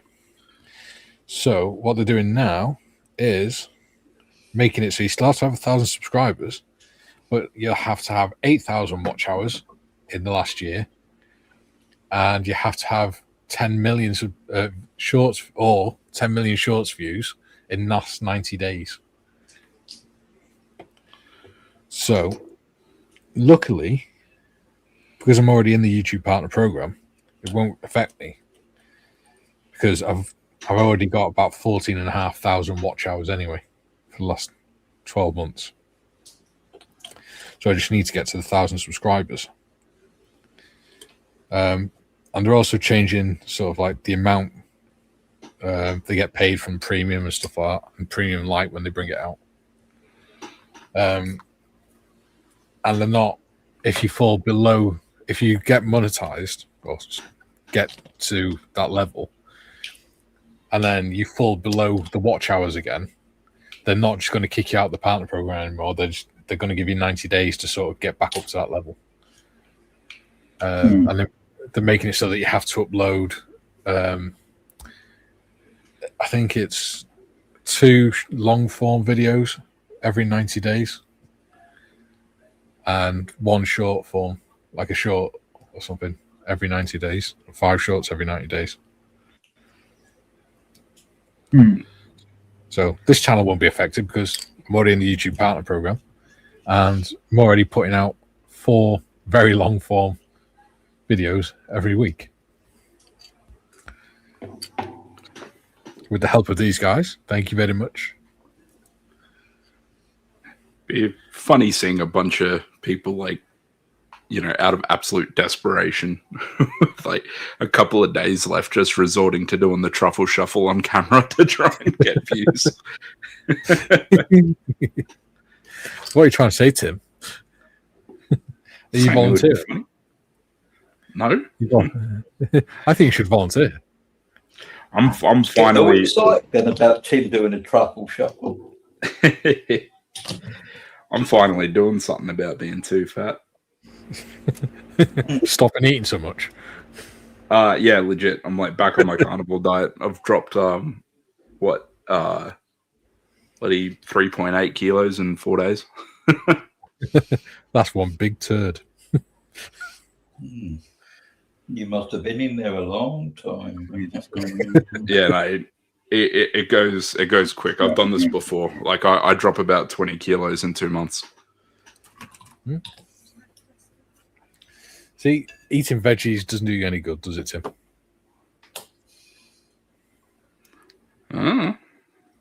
All I can do is talk for myself.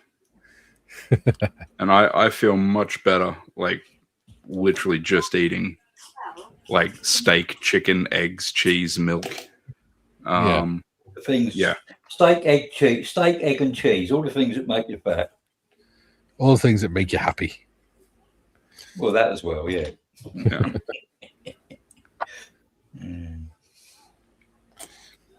No, because when you don't have carbs and stuff, your body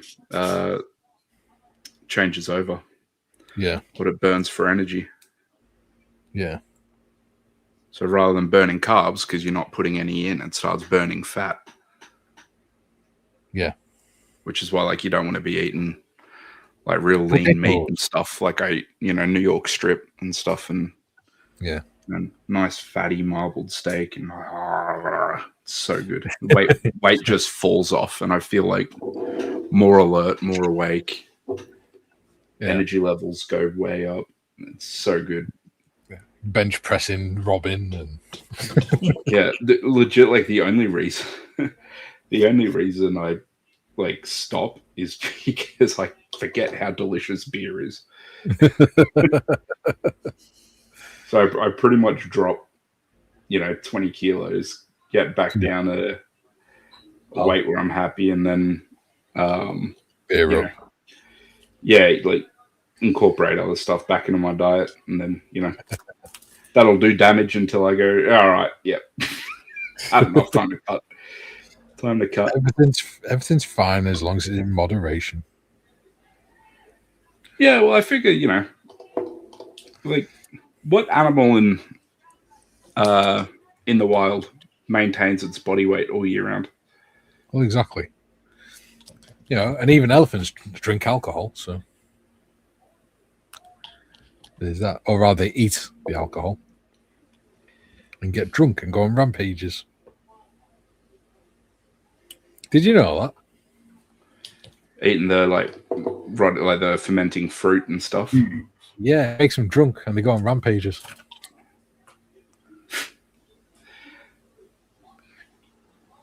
Drunken elephants. Be interesting to see, wouldn't it? Scary, but interesting.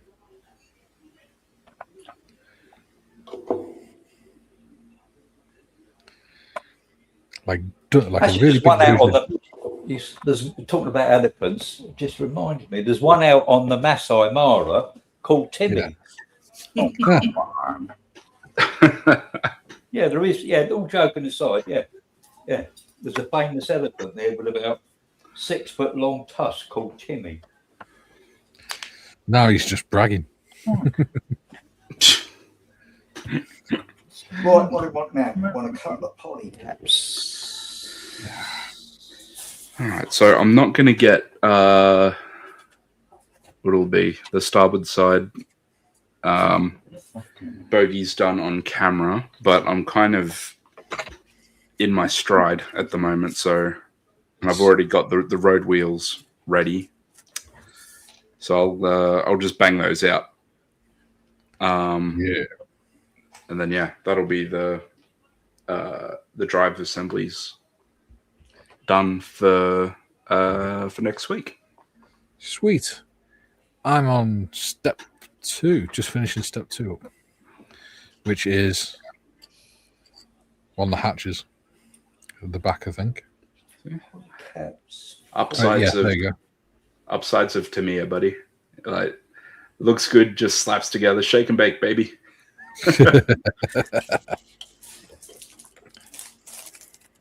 Yeah, doing the engine hatch. Oh, God, bloody hell, Jay's through now.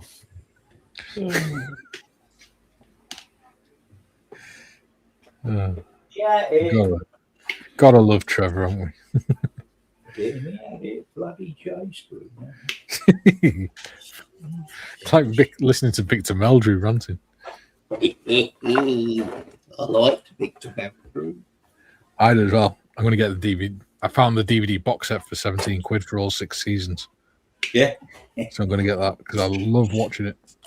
Right, what are we looking for? Jay 32. There we go. That don't look like 32. Model student says, they seem to just want to obsess over your channel activity. Forget it. My channel is for my enjoyment only. Yeah. Day 14. And he says, cabbage soup is good for weight loss. Yep. It's actually quite tasty as well. Adam says, just look at my neighbor, basically a drunken elephant. Yeah, saves you a trip to Africa. Ian Chambers, never let cattle into a field of never let cattle into a field of sugar beets. Oh dear Lord, they really ferment and wobble everywhere. I'd love to see that. There's our old physics teacher, Mrs. Cleary. She grew up in Southern Ireland, or Northern Ireland, sorry, and just outside her village apparently was a big cannabis field, and the army decided that it needed to be destroyed, or police decided it needed to be destroyed. So the police and the army went in and burnt the field, set it on fire to destroy it all. What they didn't think of is all the smoke was blowing over the village. So apparently all the villagers spent like a week just stoned off the red for free. Bob says, a couple of weeks ago, I found someone doing the same kit as me during the pandemic. I've never seen so much hand fidgeting during a build. Almost painful to watch. Yeah. Adam says, Timmy, you are close to New Zealand, yet I'm still close to Mordor. That would be Fife. Do you know what? We're pretty much at the 2-hour mark already. Good gravy. Ooh, we've got 23 likes. Wonderful.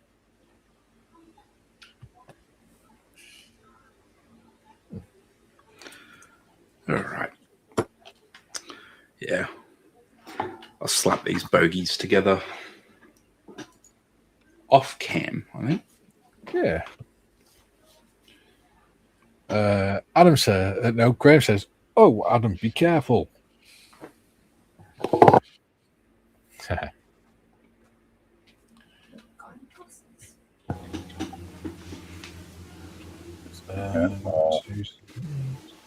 No, this is not going well.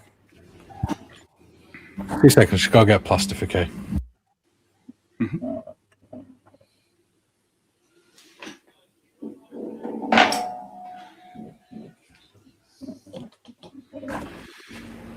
Right. August outro. There we go. Is it loading up? Go on. There we go. It's done it. Adam says, okay, Sharon. Oh, Sauron. That's what it said. Sharon. The Dark Lord Sharon. The evil Karen. Joe says, Adam wants to know when the next loco weed burning will occur. Yeah. It's like in Ted 2 when they discover that weed farm. They just sit there all night getting baked. Ian says, anything north of Hadrian's Wall is Mordor. Very true. Totally agree. It's like Al Murray said, Newcastle was put there just to keep the Scots out. Because they'd get there, go, oh, this is crap, and then go back again. Yeah. Right. That's 2 hours done. Yes. So next step, I'll be starting to work on the running gear by the look of it. Yeah. think mine's about the same, actually. Yeah, mine's the same, yeah. Yeah. Step 2 is in 3 parts, apparently. Yeah, Cool. I'll have to swing by the hobby shop tomorrow because I got to pick up some more RLM paints. Yes. For that boy. Adam says it's called the Highlands for a reason. And Graham says, we got as far as Derby, it had the same effect. Yeah. Right. That's it for today. It's another good stream. Nice new build to be cracking on with. We could make the next one, maybe a diorama or something. Because I haven't done diorama for a while. Interesting. Yeah, possibly. Yeah. Hey, I've got one of them. You had one, but the wheels fell off. I've got one of them. Santa Glaze. Yeah, there we go. Right, so we're back tomorrow with the members' choice stream, where the members chose the kits for us. Oh, God, it's 0 hour. Yeah. Trevor's got to do his dreaded 0 again. Tim will be working on his FW190, and I'll be working on my Revel fire truck. So, I don't know what Jim will be working on. My sanity. Yeah. This is not going well so far. I'll have to step away from it for a while and try and figure out how this suspension system's supposed to go together, because it's not working out. I tell you what, Jim, your camera is so much better now that you got it plugged in. Yeah, I noticed that. I'll have to. Well, I'm at the farthest point from the router. Yeah. Which, if I measure it, probably about 60 feet away. So that's pretty good distance. And even though this computer has got a good pull on the signal where it's at, it's the farthest away. So if I, tether it, looks better. Yeah. So. Yeah. Graham says, thanks, guys. Have a great day. Stay safe. You too. Yeah, Molishing. Armor and dioramas do go hand in hand. That's very true. Yes, because if I do the Normandy version of this, I can then build the diorama on after this, because St. Marigles is in Normandy. Yeah, that's very true. Can't say diorama without armor. Yeah. It's very true, Tim. Adam says, I now continue my Matrix podcast. Don't ask. Right. Thank you all for joining us. It's been a wonderful day. Nice new build, as we said. Back tomorrow, 12 till 2. Until then, it's Hulvar for now. See ya. Go on, folks.